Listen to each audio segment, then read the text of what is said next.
Narito na naman tayo para sa isang napaka-sweet at nakakakilig na love story nila Kalingap Edu at Ate Viancy. Ulat mo ay aking makilala at kung ano ako'y tanggap. Para sa pagpapatuloy ng ating love story ay narito na naman tayo para sa isang chapter ng buhay ni Ate Viancy at Kalingap Edu.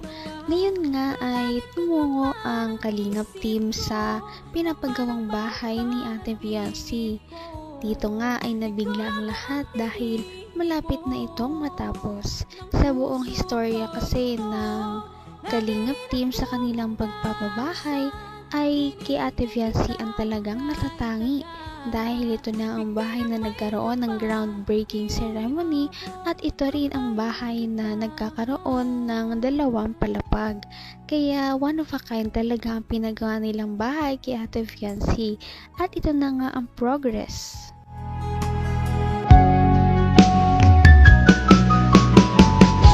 Ang nais ko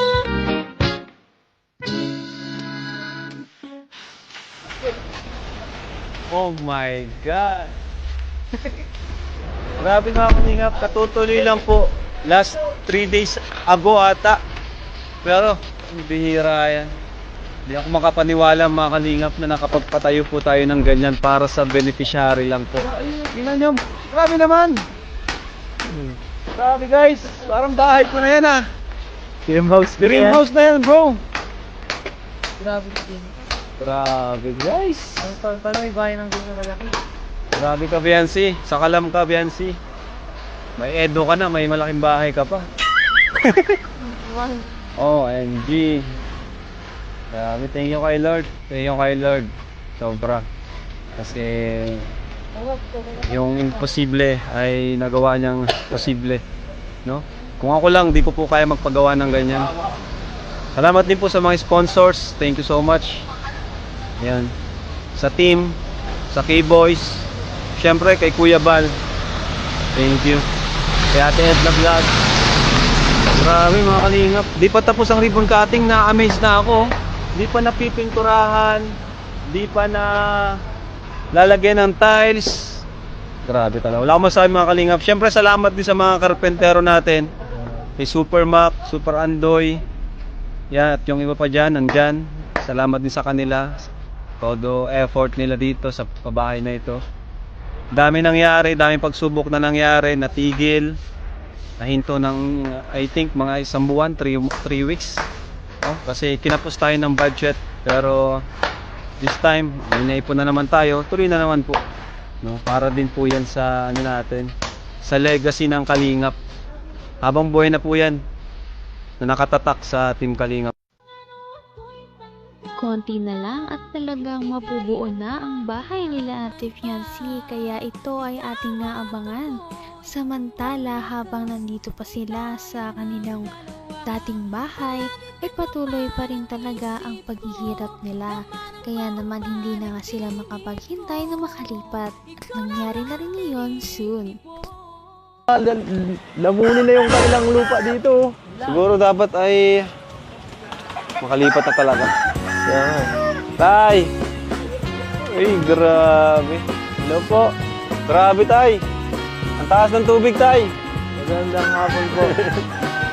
Taas ng tubig. Magandang hapon po. Hi, wifey. Grabe naman si wifey. Wifey, oh. Diyan ko na muna yung... Asa po? Ayaw mo po. Paalala. Pasok. Pasok po. Grado ka? Magandang pa ako. Pasok na na po yan. Papasok ko yung katawan ko. Alam ni Juan. Opo ah. Ang bira, bakit nakalubog ito? Parang mong hinihigop dito ay. Ubus na yung foam. Ay. Hindi ko ano yung babasa. Long time no see ah. Lunes pa yung huli natin kita. Mansari. Yeah. Ay, nga pala. Nay! Hello po, tita. Tita. Magandang hapon po. Grabe, busy pa kayo mag ano. Ay, masarap yan. Sige po. Gusto yung tulong po? Ano po ako dyan? Kailangan ng backup? Ay, hindi na. Ay, sige lang po. Ay, grabe. Saba. Kamukha na yung ano ko unan eh.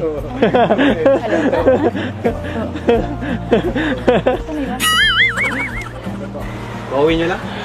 Gawin nyo lang? Hindi ko kanina po ako. Nagpasundo po ako at ano. Lakas ng ano ah. Hindi ka natakot dyan? Natatakot. Bakit si Marimar ka nga pala? Talagang napakalapad ng mga ngiti ng dalawang ito dahil matagal na rin silang hindi nagkita.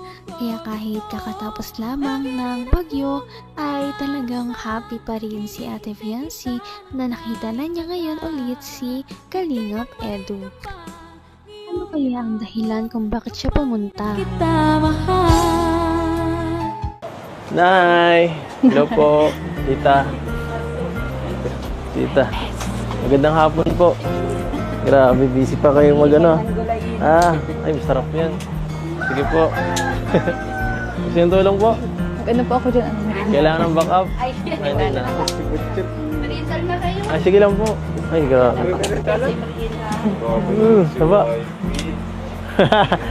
Kamukha na yung ano ko unan eh.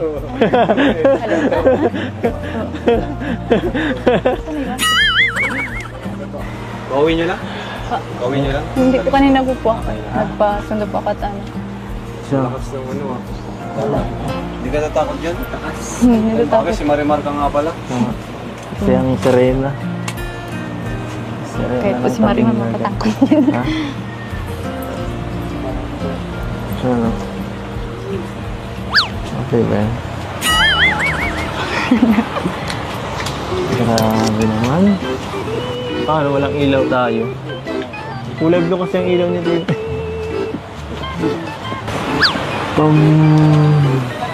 Ano? Ano? Ay. Mamaya may mga dala kami dito para sa'yo. May mga pasalubong. Baka ano ka na eh. Baka namimiss mo na mag-unbox eh. Namimiss mo na mag-unbox? Kahit wala po Baka kayong dala. tatampo ka na eh. Pambira. Wala na pong padala. Sorry ka. Hindi po ako ganun. Sige, Wala kayong dala, ayos lang. Kahit wala. Kahit ako lang. Kahit ikaw lang. Joke lang.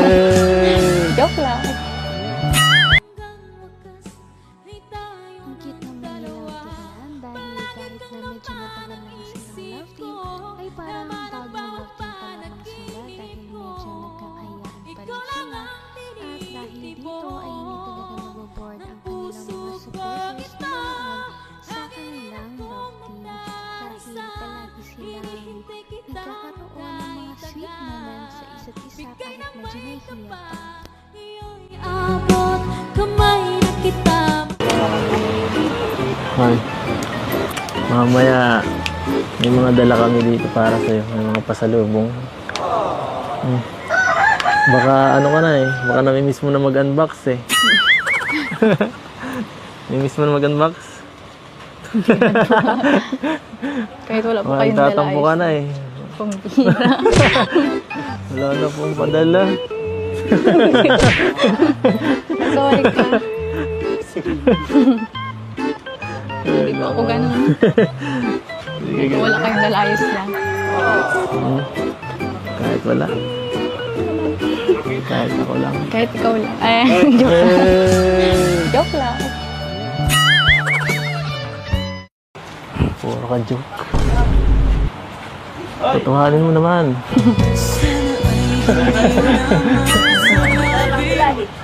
Ay. Ano? Saan ka galing? Sa school po. Sa school? Sayang. Galing din kami dun. Kailangan ko yung Robin. Kala ko masundo eh.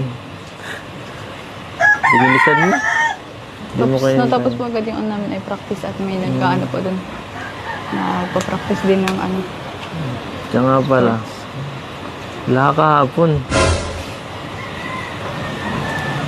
Ayos lang po yun. Hindi niyo man ako namimiss. Ayos lang, hindi mo man ako Ano sa namimiss. ganyan?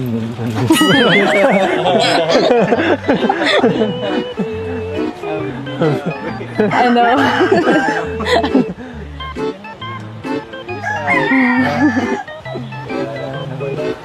Dapat kasi nagsabi ka, kara na sundo. Kaya nagsasabi ay...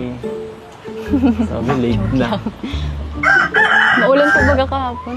Kutsi naman ako. Napakasimple talagang babae ni Ate Viancy dahil sinabi niya na kahit wala daw dala ang buong Kalingap team sa kanilang pagbisita ay masaya na siya. Kaya naman ang mga ganitong tao ay talaga namang masayang pagpalain. Kaya ang makikita na natin ang mga binigay ng Kalingap team sa kanila sa susunod nating video. Napaka-sweet talaga nila at napakabait ng tambalang ito kaya maraming sumusuporta. Kaya naman sana ipatuloy natin silang suportahan at mahalin si Viancy, si Kalingap Edu at ang Kalingap team. Yan lamang at maraming salamat sa panonood. Abangan natin kung magkakatuluyan ba talaga si Kalingap Edu at Viancy. Hanggang sa muli! Bye! Ngayon'y abot